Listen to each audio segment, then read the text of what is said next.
What up, y'all? This your boy Young Mugs back with another video. Make sure we like, comment, subscribe. Let's get this video to 100 likes. I appreciate all the support, all the love. I appreciate all my subs. You know what I'm saying? Everything that's going on, I appreciate you guys. Everything that's going on my channel right now would not be possible if it wasn't for you guys. So I really appreciate you guys.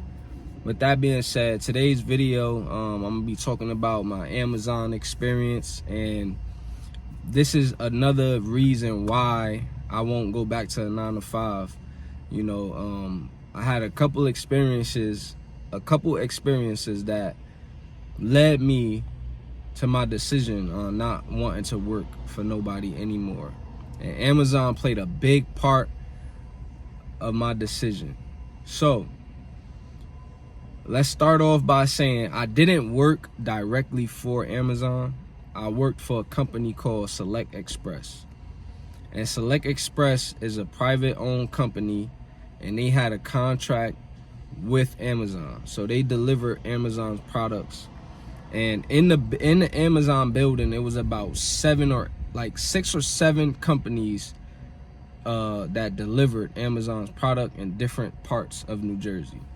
So Select was a company that we had a certain area in New Jersey that our company was in, and that's where we delivered. Some parts of upstate New York too. So the company Select Express, I'm gonna give you a backstory on them. So number one, they had no union.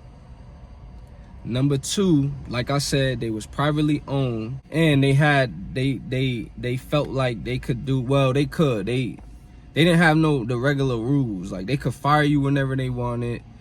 You know what I'm saying? You couldn't really do nothing about it. And it was like in a little like contract, I guess, that when you get hired by them or whatever like that. So that's what they was doing to people. So I started working for them, and I was a driver.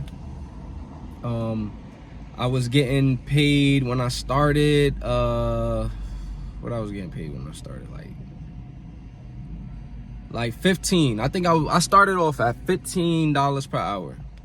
I was getting paid every week. We only worked 4 days, and I was getting paid every week. It was good. Like, it was a good job. I enjoyed being a driver. They gave you raises and stuff like that. After 6 months, you got like a $1 raise after 6 months. So I got my $1 raise after 6 months. I was making $16 an hour. Then after a year, they gave you a 30-cent or 50-cent raise. So then I was making $16.50. And then after my second year, they gave me, I was making $16.30. After my second year, I was making, when I made 2 years, I started making $17 an hour. And then 2 years and a half, my third year, I was making $17.30. So then I got to my 4th year, and this is where things changed. So I'm working for them, I'm driving for them, everything was cool. I was making good money. I was bringing home probably like 600 something every week. Then it got to like 700 something every week, and then like 750, almost 800 every week. So once I made my cap as a driver, then I was like, I was tired of driving, and I wanted to change. I started looking into like selling health insurance. One of my boys was selling health insurance, and he was making good money. So he gave me a website where I could study for free, study for the test and everything. So you could take practice tests. So I was studying, taking practice tests. I'll take like 5-6 practice tests a day. And I'm not the studying type. Like, I don't really like studying like that. So I just kept taking the practice test over and over and over until I remembered, the answers and all of that stuff. So I was thinking about doing that. So once I got to the point where I was ready to take the actual test, I think the test was like $25 or something like that. You had to pay $25 to take the test. And then after you take the test, you had to wait. If you failed, you had to wait a whole week. So you could take the test once a week until you pass it. So I failed it the first 2 times. And the second time I failed it, I only failed it by like 3 questions. So I'm like, you know what? My next time I'm passing it. So I went to my supervisor, and I was like, Yeah, man. I think this is gonna be my last summer here working. I just wanted to let you know, after this summer, I'm gonna be doing something different.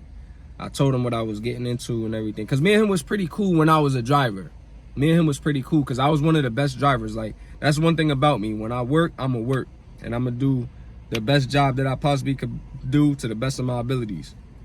So I was a good driver. I didn't get concessions. Concessions is when you deliver a package, when you mark a package delivered and the customer say they didn't get it, that's a concession. So I probably got one concession the whole time I was a driver. I was a driver for 4 years. I didn't crash the vehicles. I didn't damage nothing. Like, I was a good driver. I finished my routes on time. I delivered, like, throughout the week, I'm delivering mostly all the packages. Like, I never really brought packages back, and they hated that. They hate when you bring packages back, because the dispatchers got to do mad work, and you got to go through Amazon. It's a whole process when you bring packages back. So, and then it brings their money down as a company. Like, they get their money off the package delivery. So each package that's being delivered, they get a percentage off the packages being delivered. So the more packages drivers is bringing back, their money going down. So they ain't like when you bring packages back. So they used to make you, like, say if you went to a delivery and the customer wasn't there, and the package required to meet the customer, if they wasn't there, you call Amazon. I mean, you call your company, the dispatcher. You go know what's going on. They try to contact the company, all that, nothing works. They want you to go back to that house or that apartment at the end of your route to try again. This for the second time. So the drivers didn't like doing that, because by the time you finish your route, you right here, you all the way on the other side of town, and now you got to drive all the way back to try that again, then go. So drivers ain't like doing that. So they'll just say they did it, and then they'll bring the package back. So the company ain't like that. So me and my supervisor was real cool, because I did my job very well. So I explained to him what was going on, and that I wanted to sell health insurance, and I was about to pass the test, because I felt like the next time I was gonna pass it. So I'm letting him know, like, I ain't tell him for sure that I was leaving, because I didn't pass the test yet. So I'm like, this might be my last summer. So when I told him that, you know, he didn't want me to leave. He was trying to, like, offer me more money and stuff like that. But I was like, nah, I'm good. Like, I'm tired of driving. Like, I had driving jobs my whole life, all been driving jobs. So he was like, all right, man, I might have something for you, because one of the dispatchers had got arrested for something. So he had got fired. So they needed a dispatcher. He ain't telling me that day, but that was what he was talking about. But he was like, I might have something for you. At the end of the week, I'm gonna have a talk with you. Don't forget to come see me at the end of the week. So I'm like, all right. So Friday came, well, Thursday. I worked Monday through Thursday, because I was coaching too at the time. Matter of fact, I wasn't coaching yet. Yeah, I was coaching. I was coaching at the time. So I had got my schedule changed from Monday to Thursday. Nobody in the whole company had a schedule from Monday to Thursday. It was Sunday to Wednesday, Wednesday to Saturday. That was the two schedules. I was the only person that had a schedule Monday through Thursday, because when I was coaching, I started off coaching AAU, and all our games and stuff was on the weekend, so I couldn't work on the weekend. So he, you know, since I was there and I was a veteran and I did my job very well, he, you know, he rocked with me, so he did that for me, and I appreciated that. So on Friday, I came in on my day off to go talk to him or whatever, and he offered me the dispatch job. So I'm like, okay, like, you know, he told me how much money they was giving me $1 raise. So the dispatchers at the time, they was making 18. Since I was making 17.30, when they, like, once you become a dispatcher, they gotta give you $1 raise. That was a company policy. So once if I would have accepted the job, I would have been getting paid 18.30, more than the dispatchers that was been doing it already. So I thought about it. I was like, I'm gonna get back to you. So I got back to him on Monday when I came back to work. And after my shift, I was like, you know what? I don't know if I'm gonna pass this test to sell health insurance. And that was guaranteed for me right there. So I was like, you know what? I'm gonna take it. So I took the job. I didn't even do health insurance no more. I just let it go. So I was getting paid. I was getting paid good too, but I was getting paid every 2 weeks now. And my schedule was 12 noon to close. I was the closing dispatcher. That was the position I was open, the closing dispatcher. So I worked Monday through Friday. All the other dispatchers, they didn't work Monday through Friday. They worked Sunday to Wednesday, Wednesday to Saturday. I had to work Monday through Friday because I closed. So, and the rest of them, they didn't close. So the closing job was only me. So I had to work Monday through Friday, 12 to close. And sometimes I'd be getting done at 11, 12, 1 o'clock in the morning. I had to wait till every driver came back before I could leave. So that was the only thing I ain't like. It really like mess up my whole day. Like I didn't have a life when I was a dispatcher. So I took the job and I was getting paid good. I was getting paid like close to $1,300 every 2 weeks. You know what I'm saying? So that was good money for me. My bills was almost exactly the same as they are now, just minus the car payment. So I was doing good. I did that for about 7 months. And then here's where things got rocky. So the company was trying to cut back money, like on finances. They was trying to, things was going bad for them with the finance part of the company. So they was trying to cut back. So they was, little by little, I'm seeing what's going on. I see the drivers, the veteran drivers, they was letting all of them go because the money they was making, they was at $16.30. Some of them was making $17. So they was getting rid of them little by little. Any little mistake they did, got rid of them. And they couldn't do nothing because that was in a little policy when you sign up, when you get hired. So they couldn't really sue. I mean, they couldn't really, they couldn't sue them. They couldn't really do nothing. So it was like, whatever. And that's messed up. Like, so I was seeing that going on. And then the company was hiring all drivers that didn't speak no English. Like 5 or 6 drivers came in at one time. None of them spoke English at all. And the other 2 dispatchers that was there, they was Spanish, so they spoke Spanish. I was the only one that didn't speak Spanish. So when it first happened, it was all right because it was only like 5 or 6 of them. So I used to get, my other peoples that I was cool with on the other companies, we all in the same building. We all sat around each other. All the dispatchers from all the companies, we all sat near each other. Like we had our own areas, but like my area right here, then the desk next to me was another DSP, then the desk 2 DSPs across from me. Like, so we all was in the area, we talking, we cool, we chilling. So a lot of them spoke Spanish, so I used to get them to translate for me. But on the road, I had, like, my job was I had to monitor the drivers, make sure they was completing their routes, make sure they was taking lunch.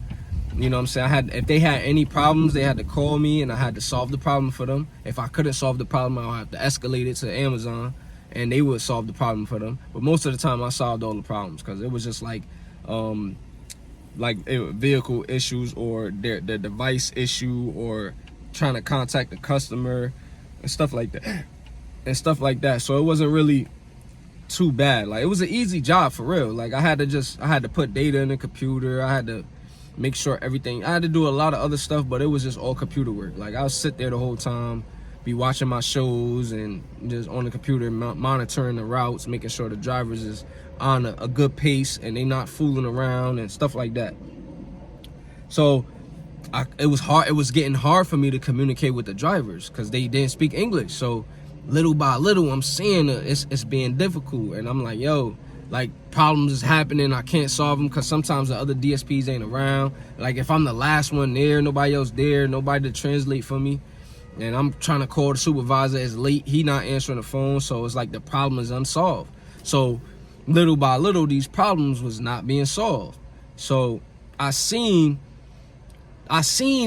what was happening. I seen it. Like, I'm like, yo, they gonna get rid of me soon because I can't communicate with these drivers. And that's what they did. Like, they try to say, they came with some bull crap. So one week I came in, it was Monday.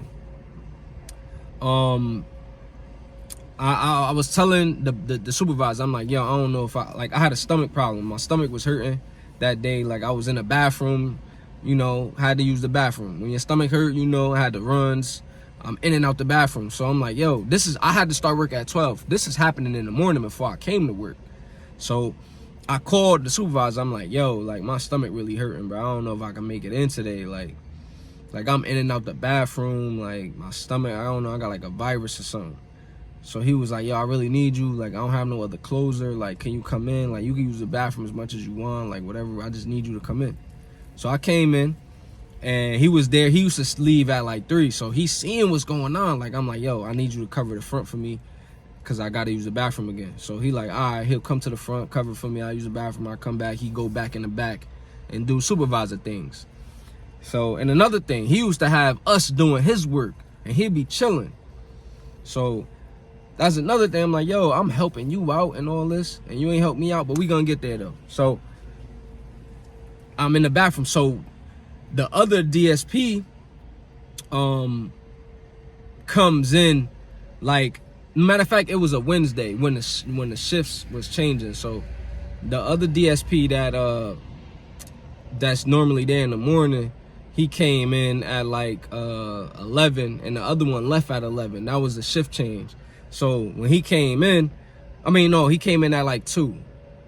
So when he came in, I'm the supervisor already know what's going on. So he don't know what's going on. Like, I had to keep leaving. He coming up. I don't know if he told him or what. But once the supervisor leave, it's just me and him. And he leaves at like he left before me. He didn't stay the whole day. So he would be leaving like around 6 o'clock or whatever like that. So he tells the supervisor that I keep leaving the desk. And like, he had to help drivers by himself, and I kept leaving the desk. And I was telling him, yo, I gotta go to the bathroom. Like, my stomach messed up. So he told the supervisor that I left him there for a whole hour, and he had to, and that's cap. The longest I'm in there, if you know about the runs, that junk quick, in and out. So he told them that. So Thursday when I come in, the bosses of the company came in. Matter of fact, they let me work that whole week. They let me work the whole rest of the week. I come in on Monday, and the bosses was there. When I got there, they was there already. So as soon as I got there, I was about to clock in. They're like, yo, don't clock in yet. We gotta talk to you. So I'm like, all right. So I go in a little back room or whatever, the supervisor in there and the 2 bosses of the company. So they like, yo, so they at first we in there silent. They looking at paperwork, and one of them was on the phone, whatever, handling the issue. So I'm just sitting there. I'm like, yo, what's going on, man? I'm talking to the supervisor. He won't talk to me. Like, he not answering me. I'm like, yo, what the heck? So I'm like, all right, whatever. So then he like, yeah. So they got the other dude off the phone. He was like, took a deep breath. He was like, he said my name, and he was like, so we have a little issue, man.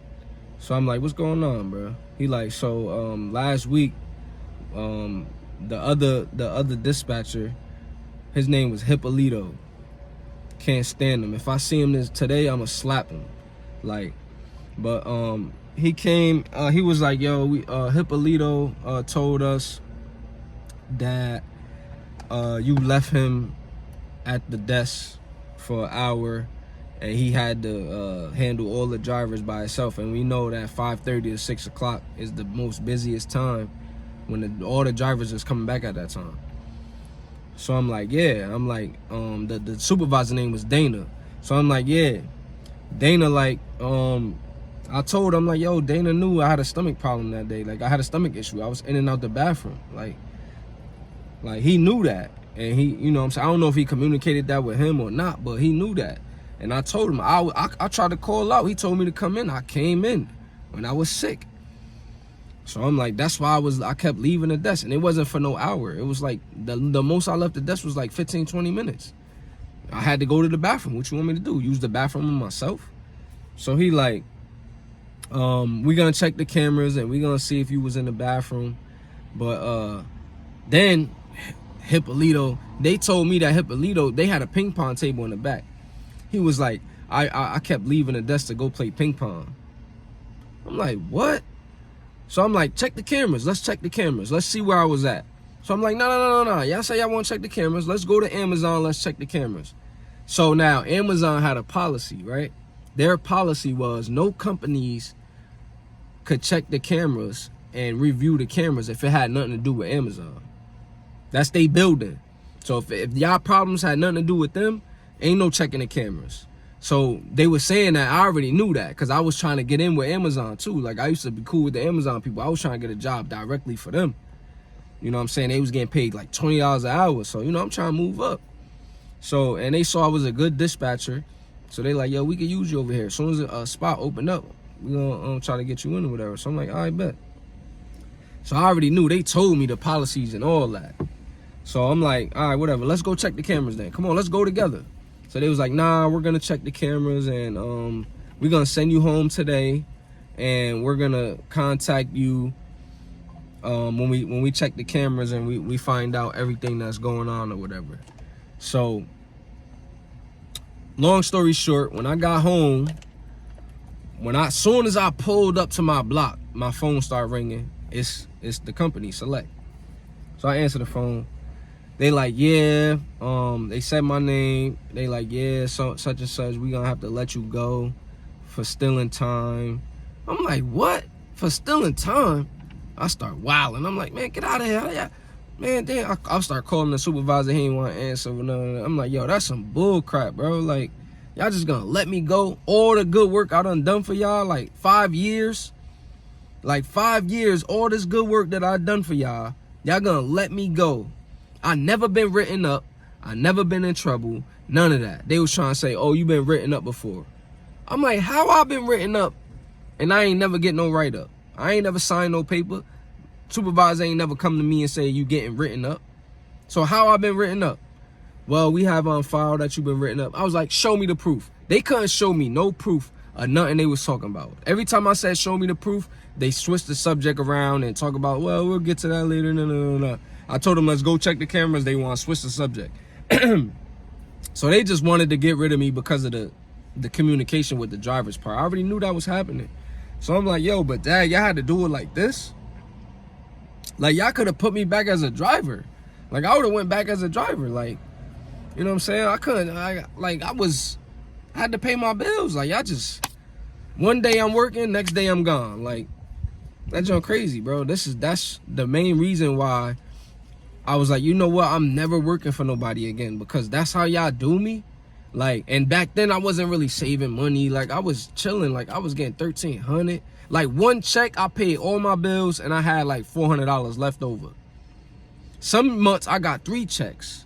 Cause you know, like certain months you'll get 3 checks when you get paid every 2 weeks. So, like, I'm getting like money at this job, bro. One whole check, $1,300, I could do whatever I want with it. I was chilling, going to hotels, going out, you know, splurging, like eating out, doing all types of stuff. Like, I wasn't saving no money. I wasn't thinking. So I'm like, dang, when they fired me, I had 1 check left over coming to me. $1,300. That's all I had left. But the good thing about it was they gave me unemployment. They ain't fight with me about unemployment. They gave me unemployment right away because they knew I was a good worker. And another thing too, the other dispatchers was hating on me too because I was getting paid more than them and they was doing dispatch longer than me. But when I got my dollar raise, I was at $17.30, so they had to give me $18.30. They was getting paid $18. I'm like, I'm getting paid 30 cents more than y'all. I don't know how they found out what I was getting paid, but they knew what I was getting paid. And they was used to be talking about that. Like, I heard them talking one time, like, how he getting $18.30 and he just started dispatching, like, and we ain't getting no raise. So they was hating on me for that. So, you know, it was a lot of politics going on, but I'm like, yo, like, y'all ain't care if I was gonna be homeless, if I would, like, you know what I'm saying? Like, what if, like, y'all just gonna get rid of me like that? Now I'm stuck. Like, then the unemployment was half of what I was getting. You know what I'm saying? So I was getting paid like $400, like $300 every week. They was giving me $300 every week. You know what I'm saying? So I was getting like 12, 13. So they cut that in half, and then they gave me, like, they cut that in half, and then they cut it in half so they could pay me every week. So they cut it in half. I was getting paid, like, if I was getting paid every 2 weeks, it would have been like six something. So they gave me a check every week. So that 6 something turned to 3 something every week. So after that experience, I was like, yo, I never want to work for nobody no more. Like, this is crazy. Like, I gave them 5 years of my life of hard work, doing everything right. You know what I'm saying? Not complaining. I barely missed days of work, only if I was sick. Like, and it's crazy how they just did me dirty like that. So, like, it's no loyalty with these companies. Like, and I'm telling y'all this story because I had two people in the comments leave me, they left me comments saying that they was working a job, getting paid a certain amount of money. I'm gonna put the comments on the screen.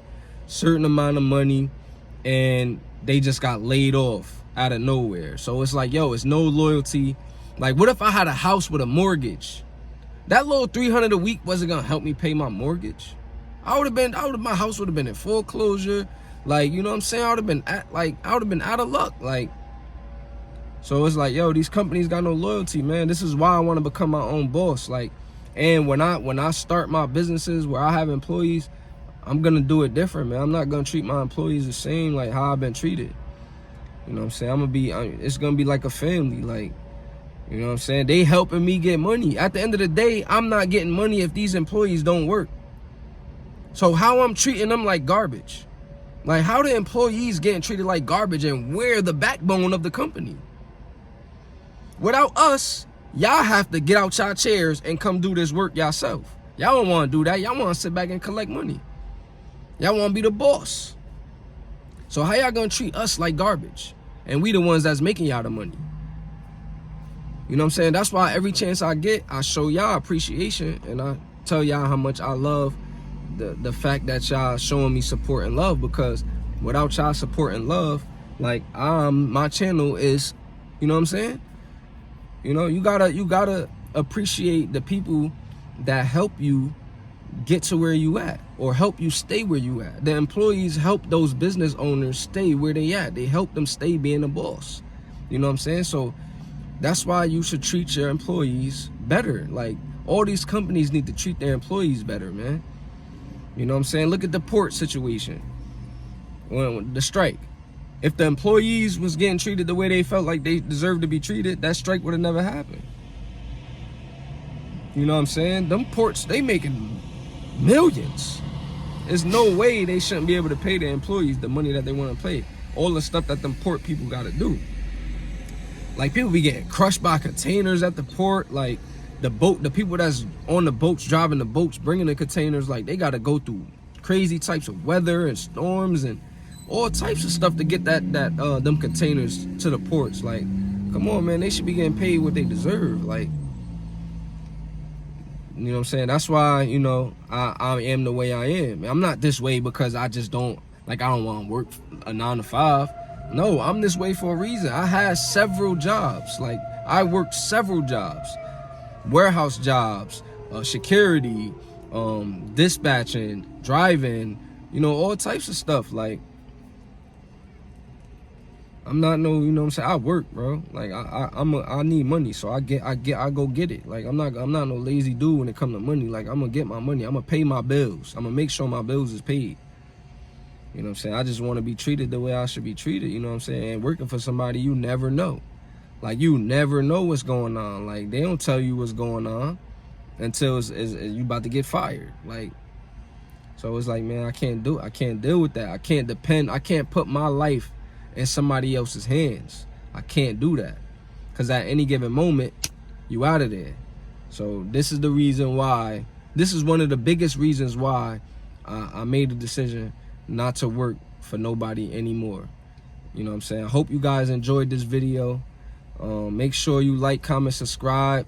If you made it to the end of this video, you a real one. Like, for real. This is a long video, and all I'm doing is talking. So if you made it to the end of this video, you're a real one. I need 2 peace sign emojis. I need 2 money bag emojis, and I need 2 heart emojis.